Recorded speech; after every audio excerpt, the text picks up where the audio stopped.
کہ یہ قومیں جو مسلمان قومیں آج کہلاتی ہیں ساری دنیا کی، ہر جگہ مذہب ہے، دین کسی جگہ بھی نہیں ہے ان کے ہاں، قرآن کسی جگہ بھی ان کے ہاں نہیں ہے، اور مذہب جو ہے یہ چھوڑنے کو تیار نہیں ہے۔ تو یہ قوم جو ہے، یہ قومیں جو ہیں، آپ اب خود سوچ لیجئے کہ زندہ قوموں کے زمرے میں ان کا شمار ہو سکے گا؟ یہ کہنا تو مشکل ہوتا ہے کہ یہ قوم یہ کرے گی یا نہیں، کیونکہ وہ تو انسان کے اختیار کی بات ہے نا۔ ہو سکتا ہے کہ ایک قوم کل ہی کو اپنی سابقہ روش چھوڑ دے۔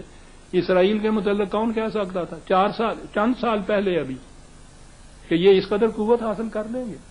لیکن یہ چیز نظر آ گئی کہ فطرت کسی کی سوتیلی ماں نہیں ہے، اس کے قانون کو جو بھی اختیار کرتا ہے وہ اپنے دروازے اس کے لیے کھول دیتی ہے۔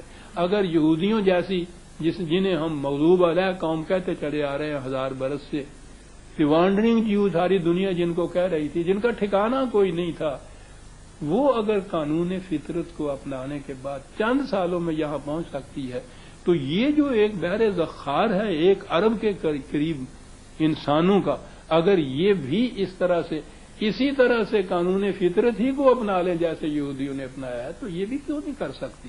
اور وہ اگلی بات پھر اور ہے کہ وہ مقام مومن پہ کیسے پہنچ سکے، لیکن یہ کرنا ہوگا۔ یہ کوئی نہیں کہہ سکتا کہ یہ کرے گی یا نہیں کرے گی، تو یہ چیز حاصل ہو جائے گی، اور اگر یہ نہ کرو گی تو تمہاری داستان تک بھی نہ ہوگی داستانوں میں۔ یہ ہے میری بصیرت قرآنی مجھے جس نتیجے پہنچاتی ہے۔ ڈاکٹر صاحب، آپ احباب کا شکریہ، بڑے اچھے سوال آپ لوگوں نے کیے، میں نے اپنی بصیرت کے مطابق قرآن کی روشنی میں ان کے جواب دیے۔ ان میں جو باتیں صحیح ہیں وہ قرآن کی ہیں، ان میں کچھ بات اگر غلط ہے